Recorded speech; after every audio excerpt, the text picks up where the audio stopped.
when one speaks of awakening, it means dehypnotization, coming to your senses. But of course, to do that, you have to go out of your mind.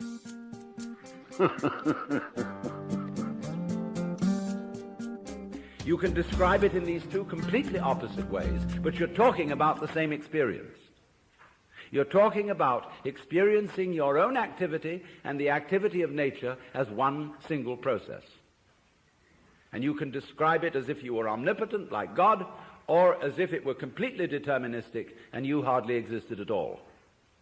But remember, both points of view are right. And we'll see where that gets us. But we don't feel that, do we, ordinarily? What we feel instead is an identification of ourselves with our idea of ourselves. Or I would rather say, with our image of ourselves. And that's the person, or the ego. You play a role. You identify with that role. I play a role. It's called Alan Watts. And I know very well that that's a big act. I can play some other roles besides Alan Watts, if necessary. But I find this one is better for making a living.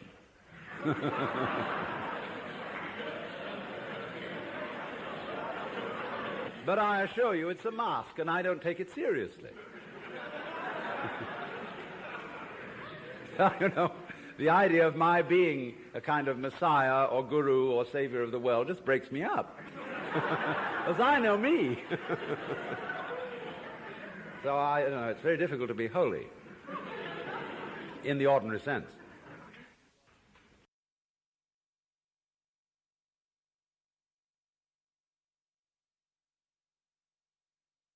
There's a Zen poem which puts it like this, talking about it.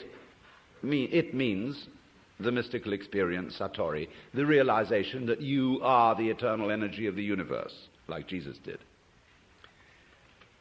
It says like this: you cannot catch hold of it, nor can you get rid of it. In not being able to get it, you get it. When you speak, it's silent. When you're silent, it speaks.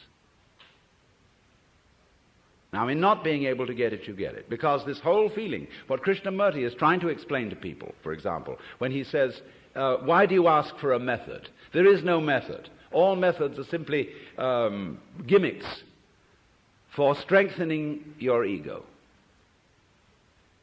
So how do we not do that? He says, you're still asking for a method. There is no method. If you really understand what your I is, you will see there is no method. This is so sad.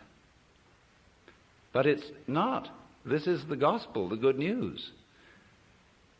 Because if you cannot achieve it, if you cannot transform yourself, that means that the main obstacle to mystical vision has collapsed.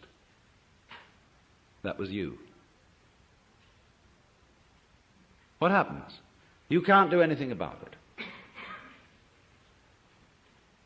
You're at your wit's end. What are you going to do? Commit suicide?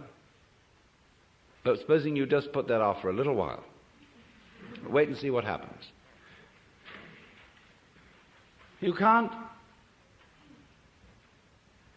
control your thoughts. You can't control your feelings, because there is no controller. You are your thoughts and your feelings. And they're running along, running along, running along. Just sit and watch them. Here they go. You're still breathing, aren't you? Still growing your hair? Still seeing and hearing? Are you doing that?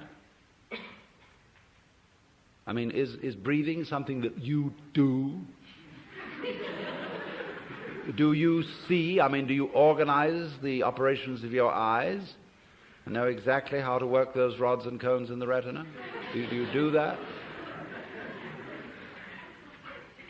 It's a happening. It happens. So you can feel all this happening. Your breathing is happening. Your thinking is happening. Your feeling is happening. Your hearing, your seeing. The clouds are happening across the sky. The sky is happening blue. The sun is happening shining. There it is, all this happening. And may I introduce you? This is yourself. This begins to be a vision of who you really are. And that's the way you function. You function by happening, that is to say, by spontaneous occurrence. And this is not a state of affairs that you should realize. I cannot possibly preach it to you, because the minute you start thinking, I should understand that, this is this stupid notion again that I should bring it about, when there is no you to bring it about. See, that's why I'm not preaching. You can only preach to egos. All I can do is to talk about what is. It amuses me to talk about what is because it's wonderful. I love it, and therefore I like to talk. If I get paid for it, then I make my living. And sensible people get paid for doing what they enjoy doing.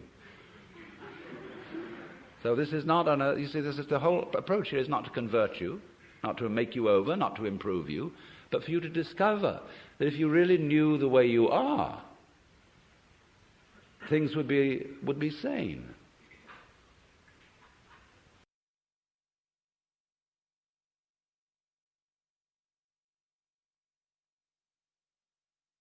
Anything you can think of as a thing, as a noun, can be described by a verb. And there are languages which do that. It sounds awkward in English. But face it, when you look for doers as distinct from deeds, you can't find them.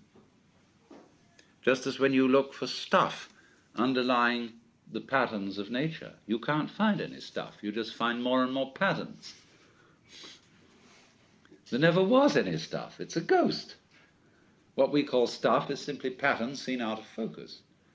And it's fuzzy. So we call it stuff. You know, it's like K-pop. So, we have these words, energy, matter, being, reality, even Tao. And we can never find them. They always elude us entirely. Although we do have the very strong intuition that all this that we see is connected or related. So we speak of a universe, although that word really means one turn. It's your turn now. Or like you make one turn to look at yourself, but you can't make two turns and see what's looking. So it's very simple, therefore. You only have to understand that you can't do anything about it. And as they say in Zen, you cannot take hold of it, but you can't get rid of it. And in not being able to get it, you get it. So all these trials that gurus put their students through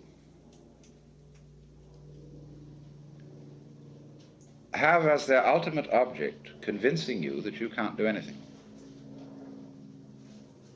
Only it's convincing you very thoroughly. It's convincing you in more than a theoretical way. Now, perhaps I shouldn't tell you that. But you see, I'm not a guru, in that I don't give individual spiritual direction to people. And I give away the guru's tricks.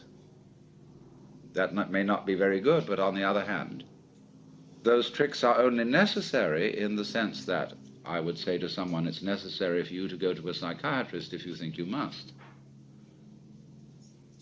And if you are not going to be satisfied without going to Japan and studying Zen Buddhism from a Roshi, okay, you better go. It isn't necessary unless you say it is. If that's the only thing that'll satisfy you, and you feel that deep down inside you. If you've got that yen, therefore you've got that yen. But if on the other hand you haven't, you haven't. And I'm not going to put you down on that account, you see. The point is, what do you want to do? What is it in you to do? But there it is, that you can struggle and struggle and struggle, and indeed will do so, as long as you have the feeling inside you that you're missing something.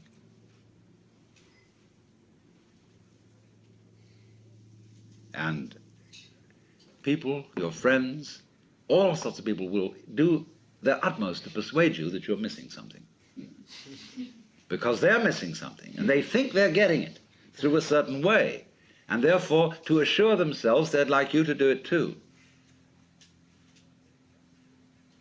So there's this thing. And you see, a clever guru beguiles his students by letting them have the feeling of success and accomplishment in certain directions. A guru gives people exercises, A, that are difficult but can be accomplished, and B, that are impossible. You'll always be hung up on the impossible ones, but the possible ones you will get a feeling of making progress, so that you will double your efforts to solve the impossible exercises. And then they range things in many, many ranks and levels through which you can advance. This stage of consciousness, that state of consciousness, or think of the degrees of masonry, or so on. Ranks in learning things, the different belts you get in judo and all that kind of jazz. You can do that. And it gives people this sense of competing with themselves or even with others, because of the feeling inside that there is just something I'm missing. And of course, if you are learning any sort of skill and you haven't perfected the skill, there is indeed something you're missing.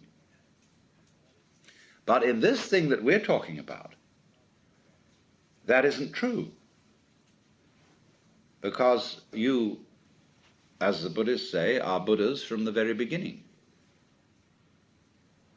And all that searching is like looking for your own head, which you can't see and therefore might conceivably imagine that you're lost. So that indeed is the point, that we don't see what looks, and therefore we think we've lost it. And so we're in search of the self, the Atman. Well, that's the one thing we can't find, because we have it. We are it. But we confuse it with all these images. So therefore, if you understand perfectly clearly that you can't do anything to find that very, very important thing, God, enlightenment, nirvana, whatever, then what?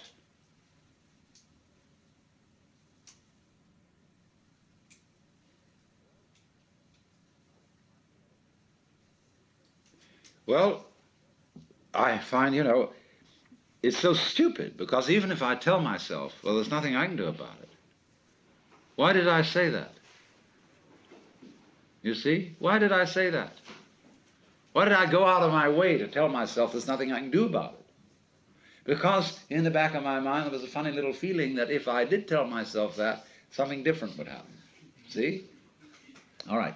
So even that doesn't work. Nothing works. Now, when absolutely nothing works, where are you? Well, here we are. I mean, there's this feeling of something going on. Now, the world doesn't stop dead when there's nothing you can do. There's something happening. Now, just there, that's what I'm talking about. There's the happening. When you are not doing anything about it, you're not doing anything about it, you just can't help it. It goes on despite anything you think or worry about or whatever. Now, there is the point. Right there. And remember, although you will think at first that this is a kind of determinism, there are two reasons why it isn't. One, there is nobody being determined. Now, other people think of determinism as the direction of what happens by the past, the causation of what happens by the past. Now, if you will use your senses, you will see that that is a hallucination.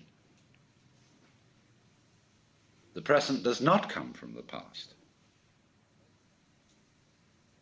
If you listen, and only listen, close your eyes, where do the sounds come from according to your ears?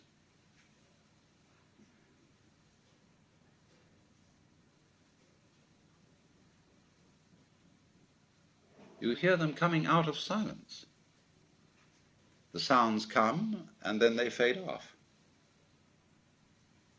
They go like echoes, or echoes in the labyrinths of your brain, which we call memories. The sounds don't come from the past. They come out of now and trail off. You can do that later with your eyes. You can see, like when you're watching television, there's a vibration coming out from the screen to your eyes. And it starts from there somehow.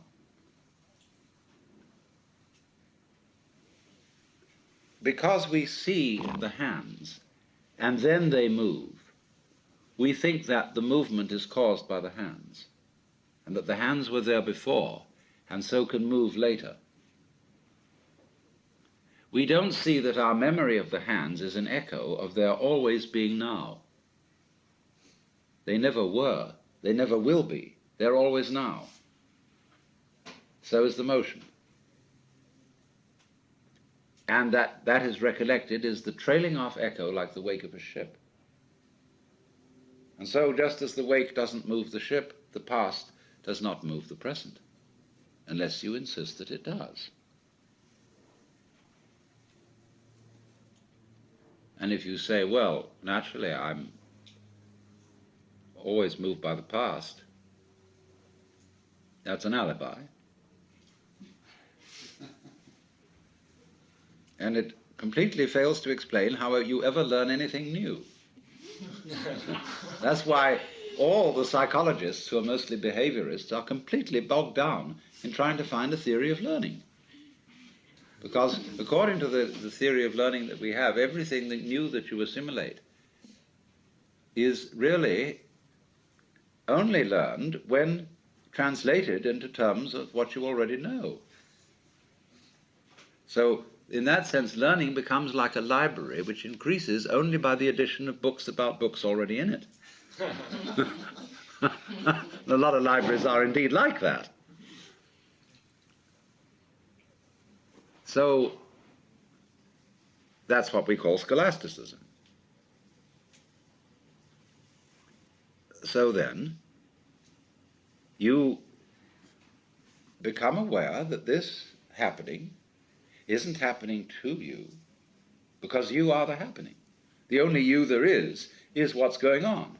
Yeah, feel it.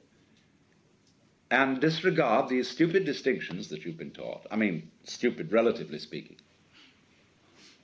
And feel it genuinely. When you feel it genuinely, you get down to rock bottom, all that isn't there. That's a game that's been erected on it.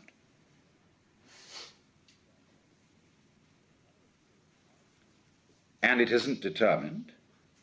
In other words, you get this odd feeling of a synthesis between doing and happening, in which doing is as much happening as happening, and happening is as much doing as doing.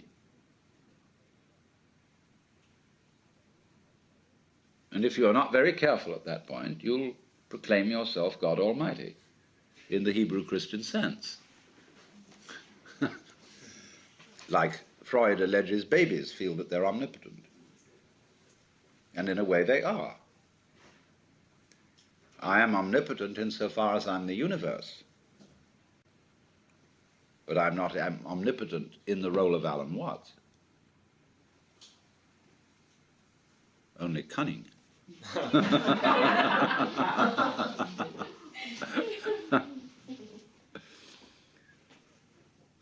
So now then,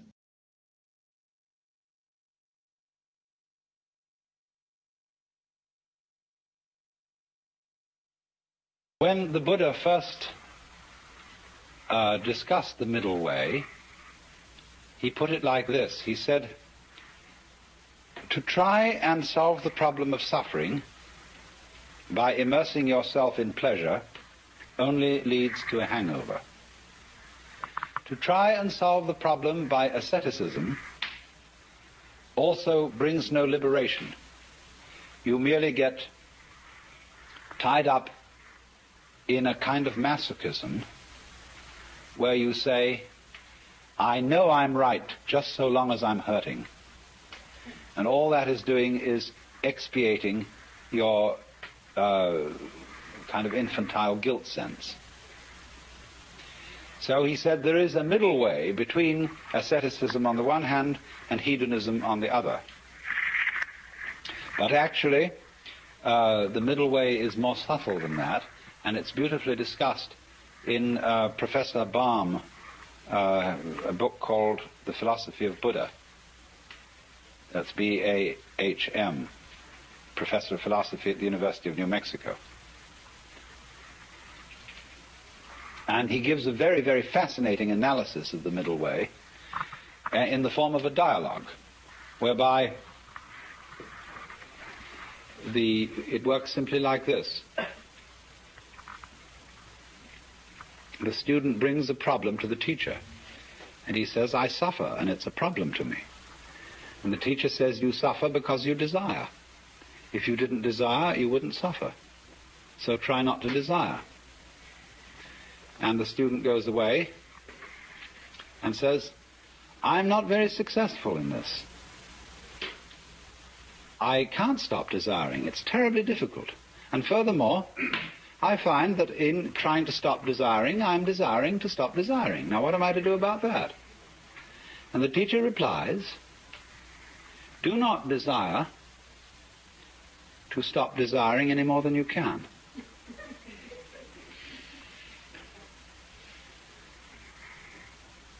And so the student goes away and practices that. But he comes back to the teacher and said, I still find myself desiring excessively to stop desiring, and it doesn't work. So the teacher says, do not desire too much, not to desire, to stop desiring. Now, do you see what's happening?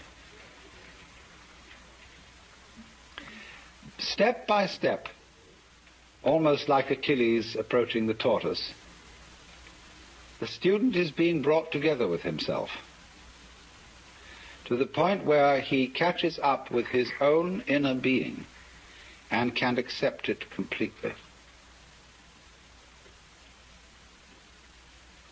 And that is, you see, the most difficult thing to do, to accept oneself completely.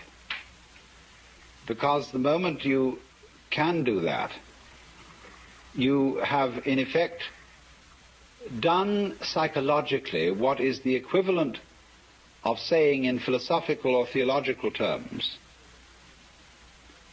you as you are now are the Buddha, just as I was explaining a few minutes ago. That's unbelievable, because we are always trying to get away from ourselves as we are now in one fashion or another. And it's only we will only stop doing that through a series of experiments in which we try resolutely to get away from ourselves as we are. So that is the middle way.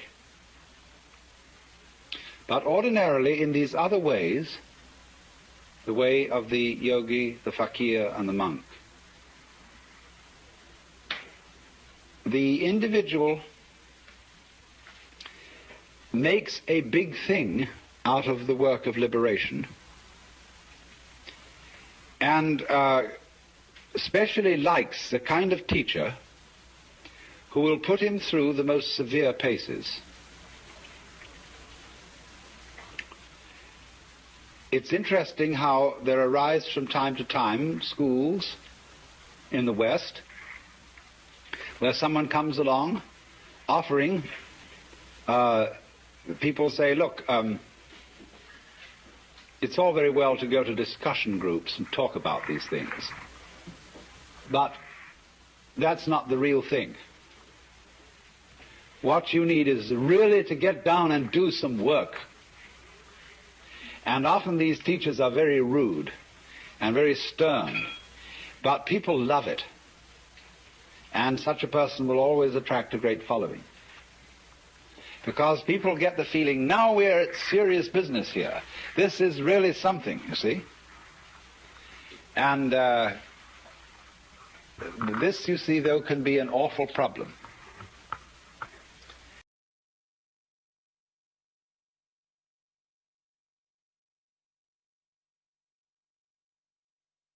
At the same time, although I said that Western psychology had more in common or more common interest with Oriental religion than it does with Western religion, there is a sense in which psychiatry and psychotherapy are becoming the religion of the West.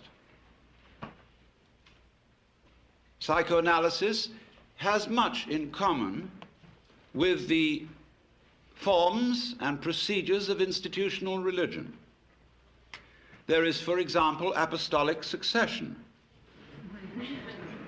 the passing down of mana, of qualified power to practice therapy from the father founder, Sigmund Freud, through his immediate apostles to an enormous company of archbishops and bishops, among whom there are, of course, as there were with Christianity, heresiarchs such as Jung and Grodek and Rank and Reich. And the heresiarchs are duly excommunicated and anathematized.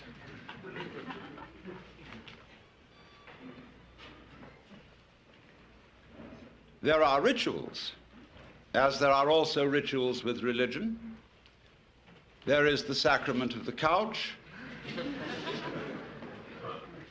There is the spiritual discipline of free association. There is the mystic knowledge of the interpretation of dreams.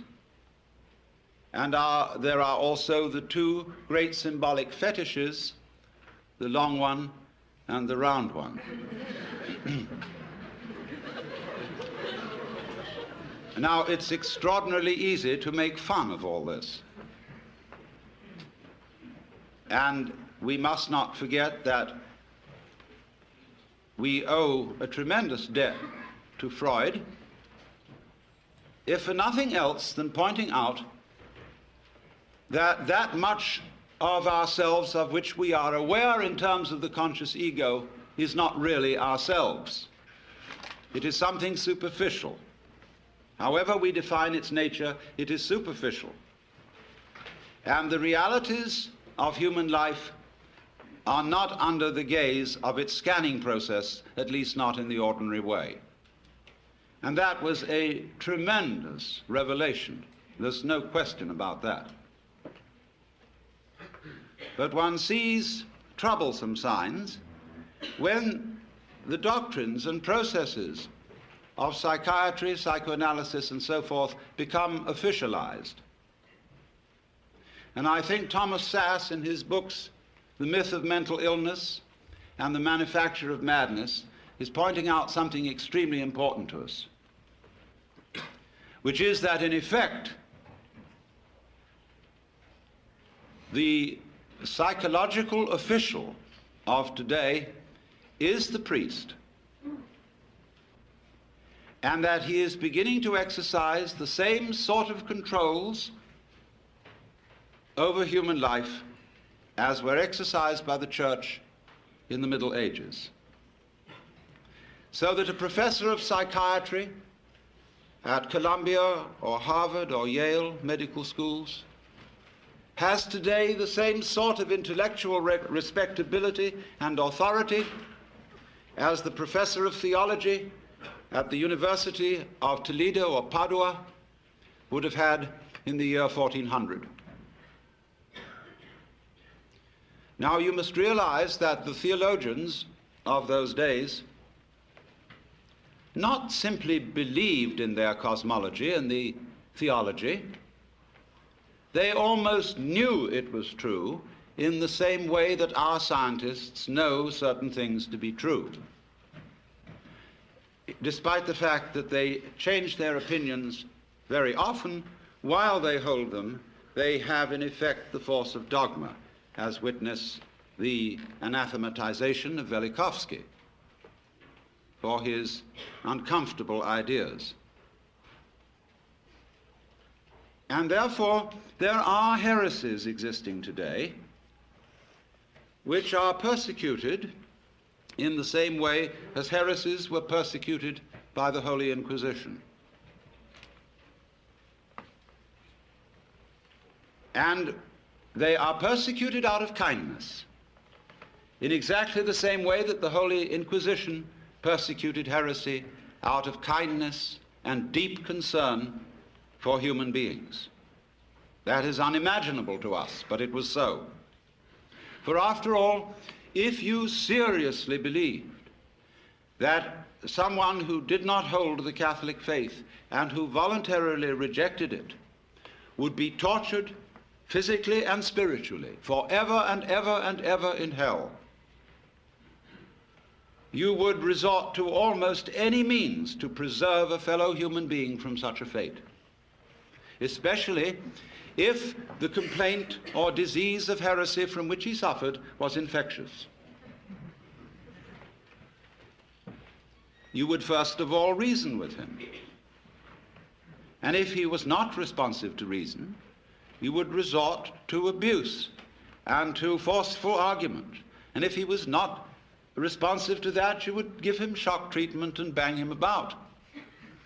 If that didn't work, the thumbscrew and the rack and the Iron Maiden. And if that didn't work, as a last desperate resort, you would burn him at the stake in the pious hope that in the midst of those searing fires he would think better and make a last act of perfect contrition, and so be rescued from everlasting damnation. And you did all this in the spirit of this is going to hurt me more than it's going to hurt you. In the spirit of a surgeon who is very, very sorry indeed that he has to make you undergo this extremely painful operation. But it is in your best interests, and there really is at least a 50-50 chance that you may survive. And so, therefore, in perfectly scientific medical spirit, people may be very arbitrarily and without due process deprived of their civil rights, incarcerated in prisons that are in many cases much worse than prisons for criminals, and generally left to rot, be neglected and ignored, and when bumptious, given shock treatment or put in solitary confinement. For what? Because they have unorthodox and heretical states of consciousness. A lot of these people are not dangerous until provoked into being dangerous by being ignored, by being treated as machines, and in generally defined as non-human. And if you are defined as non-human, there's precious little you can do about it, because everything you say that sounds human will be taken as a kind of utterance of a mechanical man, as imitating humanness out of lunatic cunning. You will be suspicious. Everything you say will be listened to in a different way and with different ears.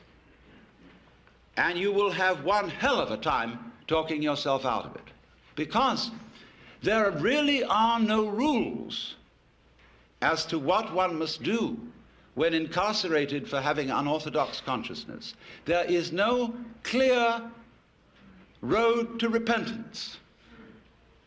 And this is found likewise in jails, where people are incarcerated on 1 to 10-year sentences, as in places like Vacaville, California, where when I visited such prisons, young men have come to me in perfect desperation, saying, I don't know what's happened to me, because I want to live like a decent citizen, I know I've done things that are wrong, but I simply don't know what is expected of me here.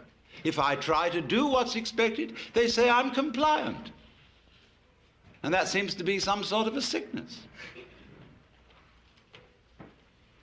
Thomas Sass drew attention to this when he quoted a discussion of the types of school children who may very well need therapy. There were overachieving children. There were underachieving children. There were children who exhibited erratic patterns.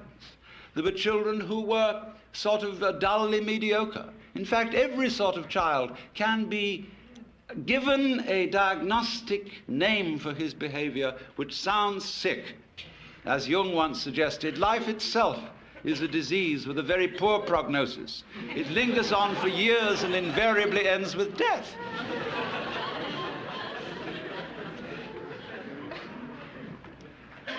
And I submit that in our present knowledge of the human mind, such power in the hands of psychiatrists is amazingly dangerous. For I would suggest that today we know about as much concerning the human mind as we knew about the galaxy in 1300. And that while there are indeed individuals who are certainly able to perform psychotherapy, it is the sheerest arrogance for anybody to say that he is officially qualified to do so. We do not know how it is done, just as we do not know, really, how musical, artistic, and literary genius is done. You cannot really teach it. You can put the tools for doing these things into people's hands, and you can show them how to use the tools. But whether they will use those tools with genius is quite unpredictable. And this is above all true of the art of psychotherapy. We don't know how it's done. We've got some vague ideas. There probably are some people who, by reason of their mental derangement, are probably not qualified to perform it, because they are maybe out just to make other people into messes. But to say that there are certain standards and certain examinations that can be passed and certificates that could be issued, which do indeed qualify people for this work, is, I think, pernicious nonsense. And is used, of course, out of economic self-interest when those who consider themselves official therapists run into competition. The same was done by religion. I was talking, imagine it, to a Buddhist priest in Thailand some years ago. I was looking at some books in a bookshop in the precincts of a Buddhist temple. And I was wandering over, and I noticed a book on a certain form of Buddhist meditation. And I murmured, Satipatthana, which is the name of a certain kind of Buddhist meditation. And a voice suddenly said to me, "You practice Satipatthana?" I looked up, and there was a skinny Buddhist monk in a yellow robe with rather red eyes looking at me. I said, "Not exactly Satipatthana. I use a different method. It's called Zen." "Oh, Satipatthana, not Zen." I said, "Oh, well, it's something like it, isn't it?" "No." "Well, it's rather like yoga," I said, "isn't it?" "Not yoga. No, Satipatthana different. Only right way." "Well, look," I said to him, "I have a lot of Roman Catholic friends who tell me that their way is the only right way. Who am I to believe?" "You know," I said, "you're like someone who's got a ferry boat for crossing the river." I used a Buddhist simile. "And another fellow down the stream has opened up ferry business. And you go to the government and say, he's not authorized to operate a ferry boat because he's competition to you. Let all operate ferry boats who will. And if you haven't got the sense to stay off one that sinks, it's your fault." And after all, I could say to him, "You believe that everything that happens to you is your own karma. So why worry?" But now, it's so interesting that since official psychiatry, and I underline that word official because I hope those of you in this audience who are therapists will regard yourselves as unofficial. At least that'll give you an out. But nevertheless, official psychiatry has curious things in common with Western religion as well as with Eastern. With Eastern, I said, only insofar as it has an interest in states of consciousness and inclines to regard other states of consciousness than the ordinary as sick. But it has one very important feature in common with Western religion. And to that, we have to go a little bit into Western religious history and ask ourselves what in Western religion, and especially in Christianity, and this goes also for Judaism and Islam, what is the great heresy? Curiously enough, the great heresy was first in the West committed by no less a person than Jesus Christ, who believed himself to be God. This, of course, will be unquestionably true if you think that the Gospel of St. John has historical value. It's a little vaguer in the Synoptic Gospels, but if you read the Gospel of St. John, there is absolutely no doubt about it, for he said, I and the Father are one. He who has seen me has seen the Father. Before Abraham was, I am. I am the way, the truth, and the life. I am the resurrection and the life. He said all that according to this gospel. And that is something that in the Western world you are not supposed to say. And especially you are not supposed to believe it. And naturally it was very difficult for Jesus because he was saying all this in the context of the Hebrew culture. And he tried to find language in the Hebrew scriptures with which to express his state of consciousness, because he had an unusual state of consciousness.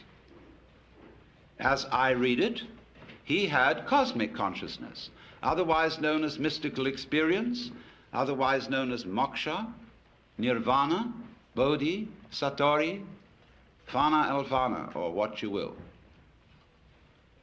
And that happens to people. It has happened as far back as we know. It happens all over the world and in all cultures.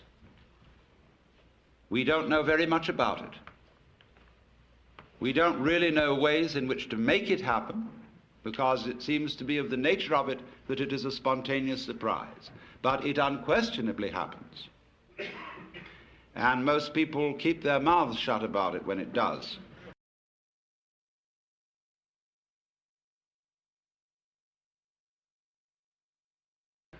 I had a friend who, in the middle of having a stroke, had this illumination, and he said to me, I fear to speak to my friends of this, but it was the most beautiful experience. I shall never be afraid of death. In fact, I recommend everyone to have a stroke.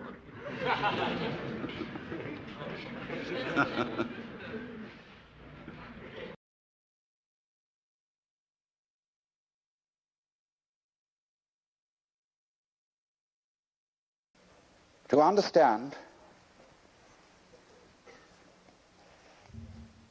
non-verbal reality, non-conceived reality, what I call suchness, tathata. It's really very easy. It's too easy. That's why it's difficult. But that when you are fully aware and not thinking, you will notice some amazing absences. There is no past. Can you hear anything past, incidentally? Can you hear anything future? They're just not there to the plain sense of one's ears. ears are easiest to begin with. Can you hear anyone listening to something else other than sound, you know? Can you hear the listener? No? Well, then presumably it's not there. Then you become again as a child and simply forget all that you ever were told and contemplate what is. All these ghosts go away. That's weird. But they just go. And then you enter into the eternal state. Well, there's no problem. William, you go back and you collect your opinions again. You think, well, that won't do. How can I be practical and be in that sort of state? Well, I remember in the Sermon on the Mount that Jesus said a lot of things about this.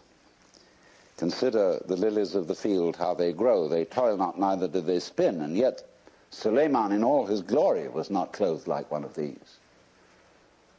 And if God so clothes the grass of the field, which today is and tomorrow is cast into the oven, shall he not much more clothe you, faithless ones? Wow. So,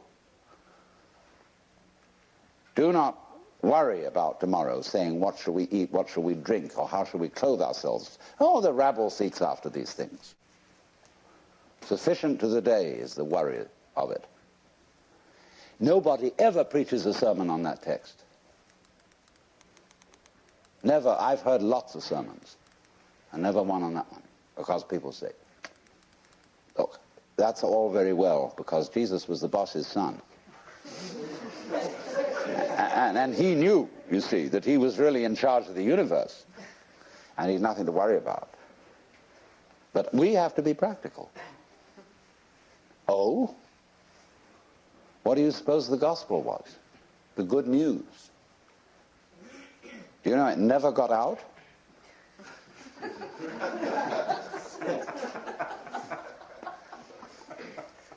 You too are the boss's son.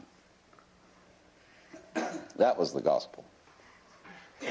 If Jesus had lived in India, they wouldn't have put him to death, because everybody in India knows that we're all God in disguise.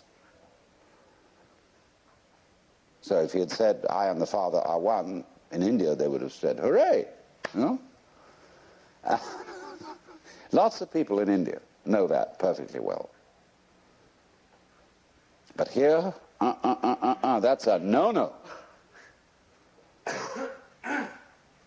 Who the hell do you think you are? You own the place? You keep your position. You're just a creature, a critter. It's in the family system, it's in everything. Because they have their own way of doing it in India, because they have a delayed action on it. When you get to be a certain age, and after you've studied long enough with a certain guru, then, and then only, may you realize this. But until then, it's still a no-no. But if you've put in the time, they finally let you in. Here you have to wait until you're dead.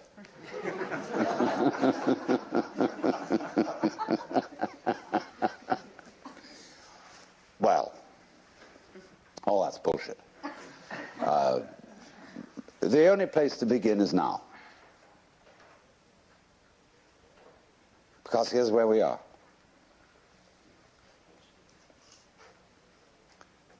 So why put it off? A lot of people say, well, I'm not ready. What do you mean you're not ready?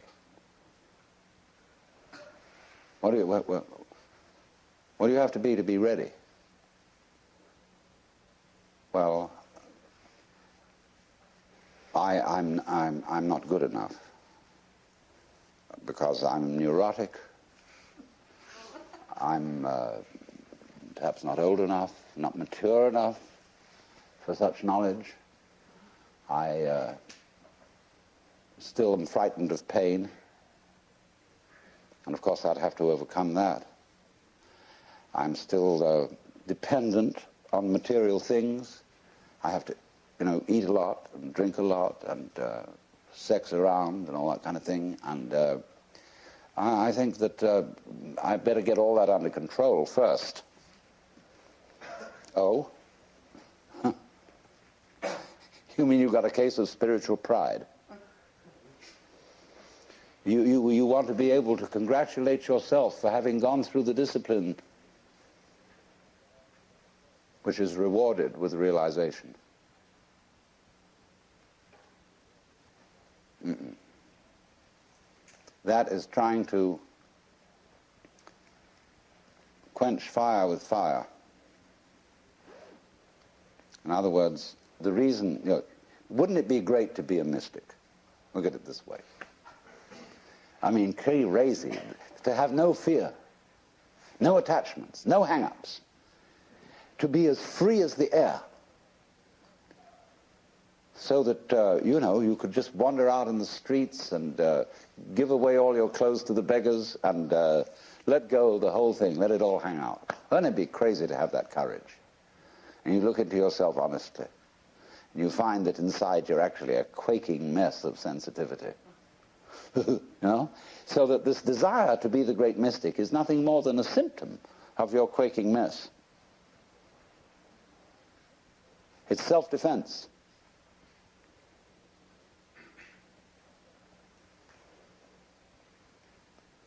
So you think, wow, we'll do that yoga bit and we'll get real tough. But that only means you're going to be increasingly insensitive.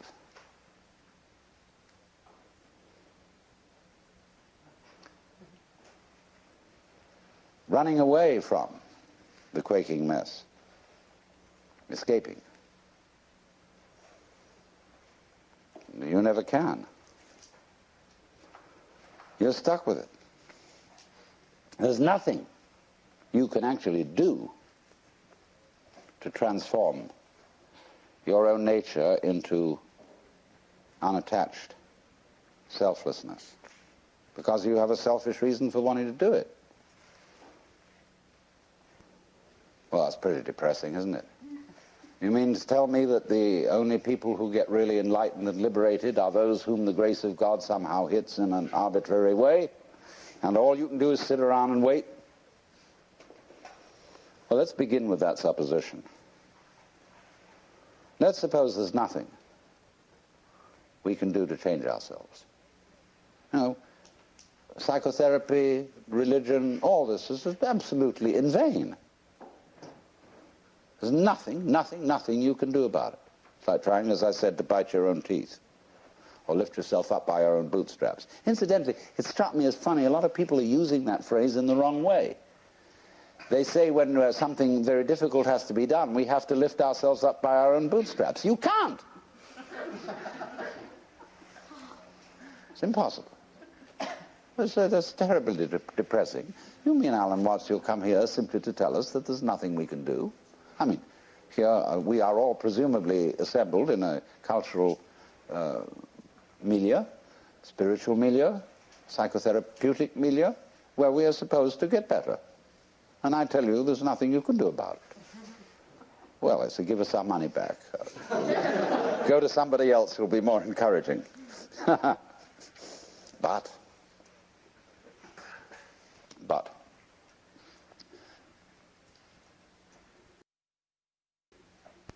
what does it mean?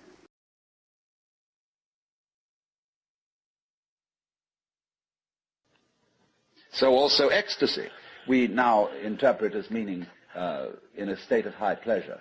But it means to be outside yourself, to stand outside yourself. Your soul has left you. It is with God. As Arabs say of all crazy people, be kind to them. They're not here. Their soul is with God. But actually, if it can be true, as Buddhists say, that nirvana and samsara are one, and if it can be true, as Christians say, that the spirit can be made flesh, the word can be made flesh, then obviously the highest form of man is not sitting in a trance like a lump on a log, with a perfectly blank mind. Because if that were the highest state of consciousness, it would be an exclusive state of mind, a state of mind that shuts out life. And in that sense, it could not qualify for being what the Hindus call non-dualistic. They always speak of the highest reality as being not one, because one excludes many. Not nothing, because nothing excludes something. Not being, because being excludes non-being, and vice versa. And so they use this word non-dual to mean that which doesn't exclude anything, which, as it were, has no outside.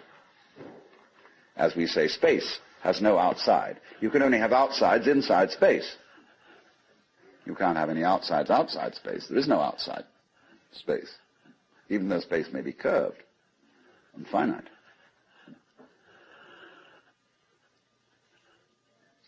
So, if you want to think incidentally of that curved space, go and take a look at a photograph in the Life, a book on mathematics, where there's a picture of a Klein bottle, which is a three-dimensional Möbius strip. A Möbius strip, you know, is a piece of paper that is twisted once and then joined. And it has only one side and only one edge.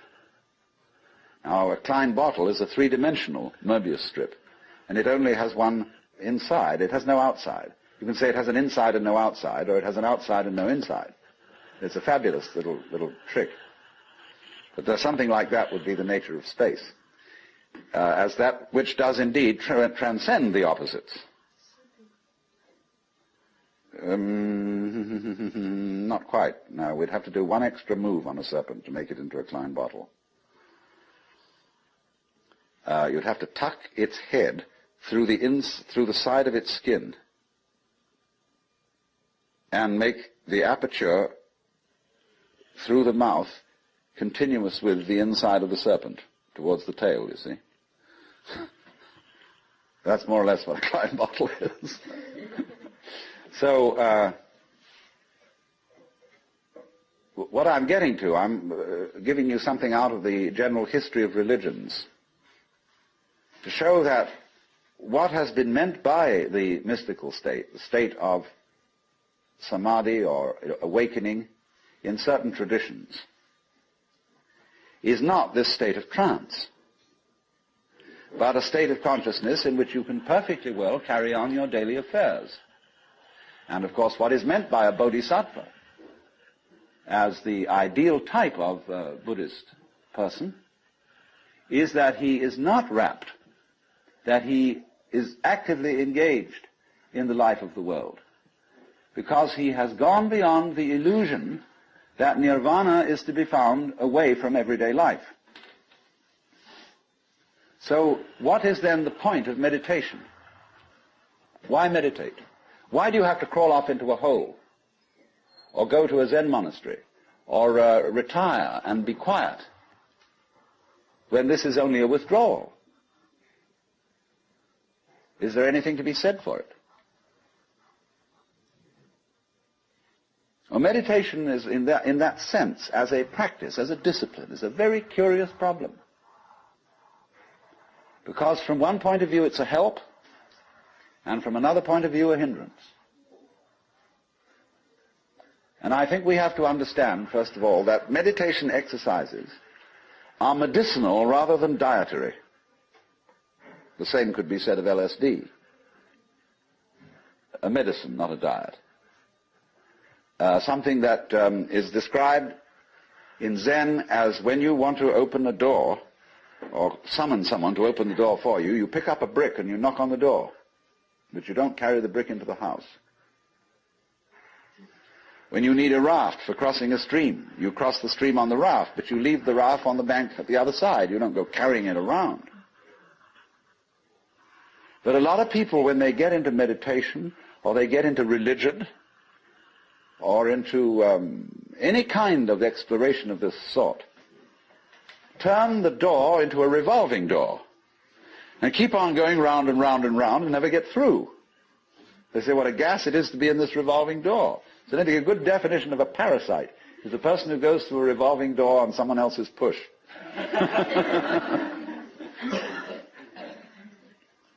So there are all sorts of people in the religious racket who are going through revolving doors. And they're very bitter about people who walk right through and leave the door behind because they say, well, you haven't paid enough respect. You must really understand religious one-upmanship. It's a tremendously important thing. And don't be caught out by this, because what happens is there's a little game going on, which I'm going to initiate you into. And it's played in Zen, which is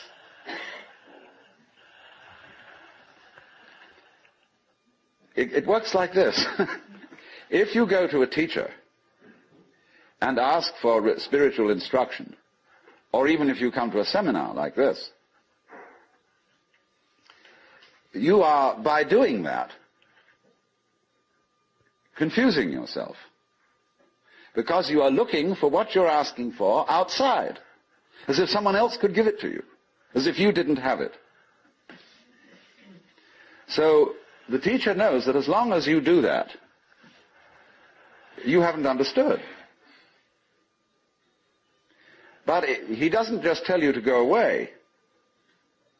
Or he may sometimes just say, go away, I'm too busy. And in any case, I can't tell you anything. Well, people won't take that for an answer. They won't take no for an answer.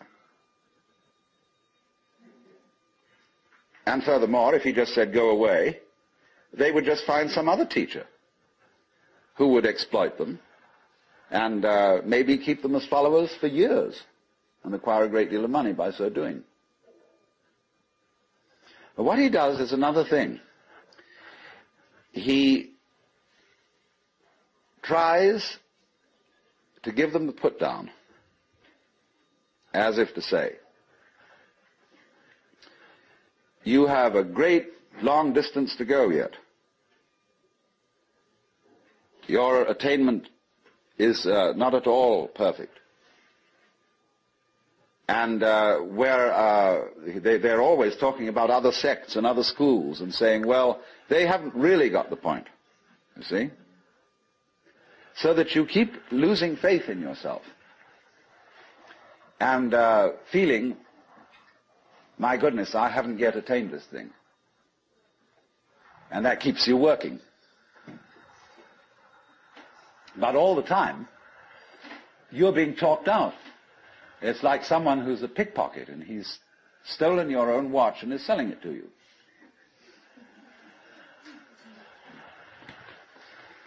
But just so long as you can be talked out of yourself, you deserve to be.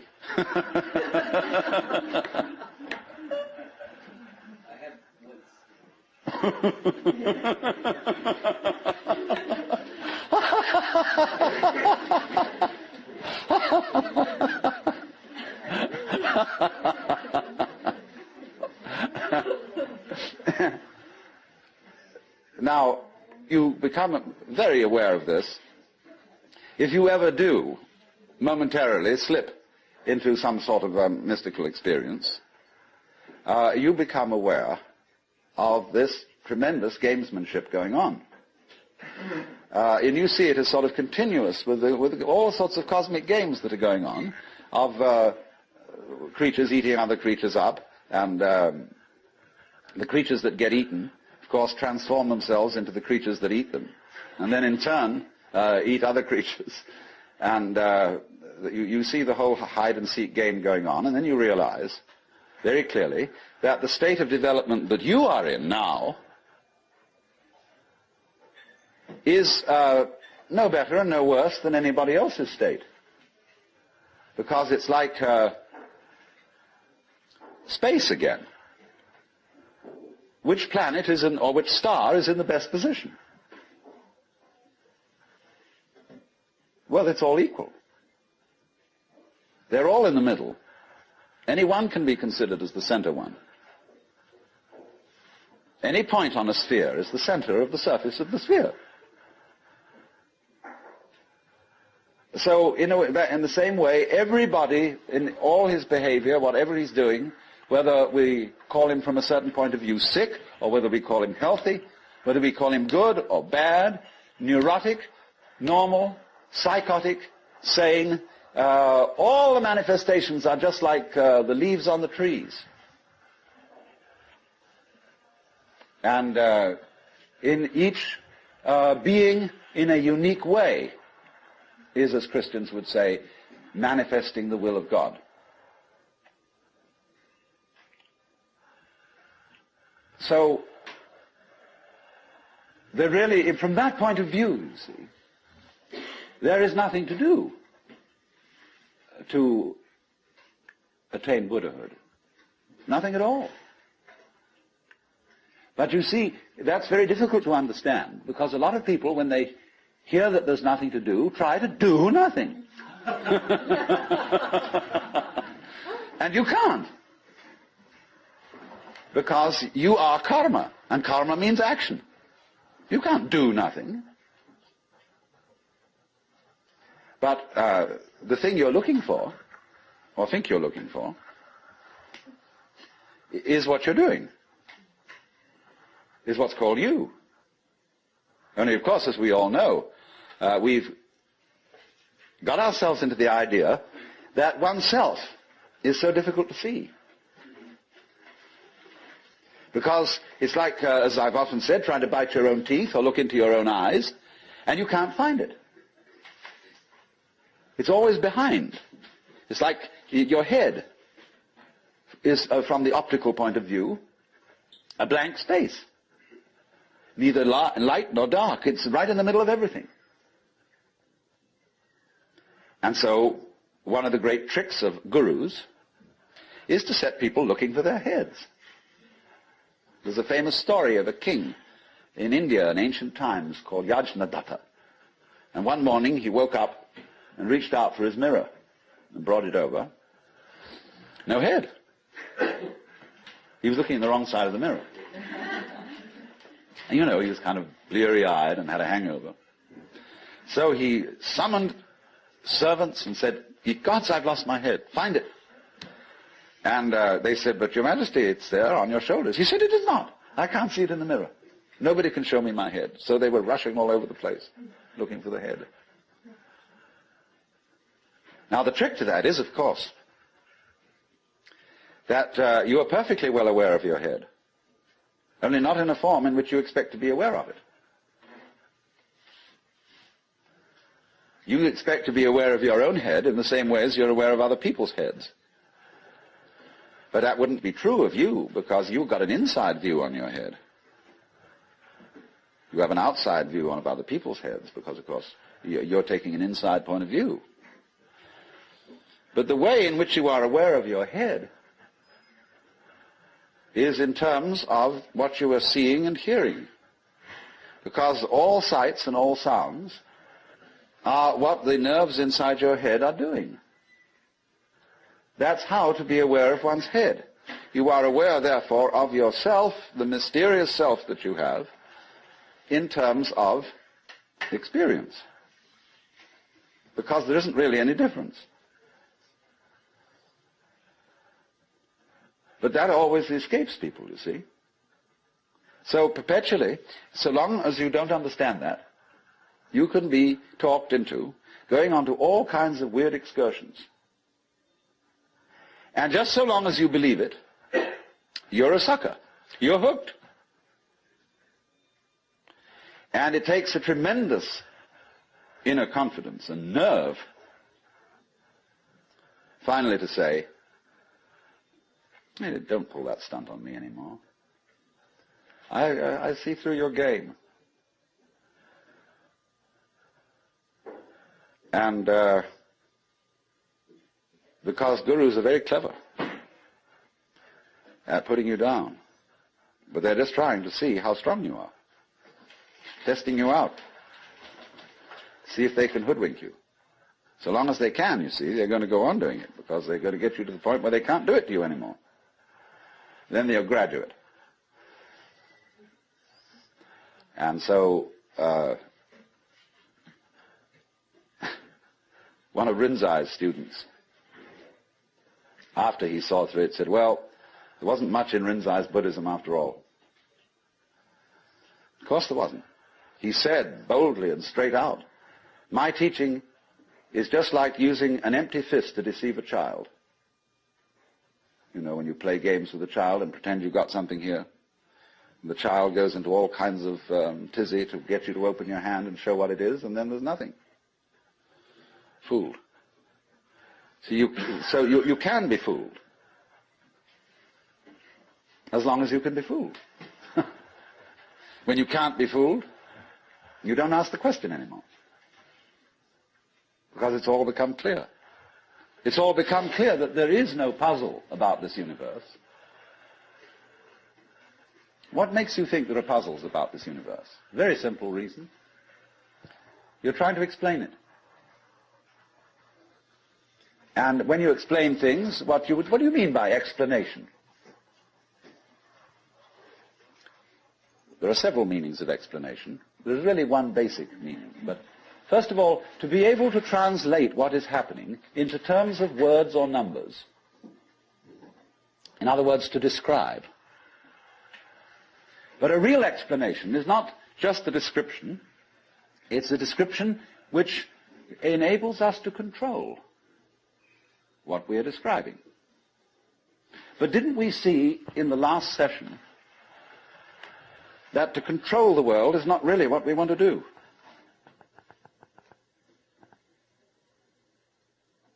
So that if all explanations have as their function enabling us to control things, then maybe an explanation isn't what we wanted.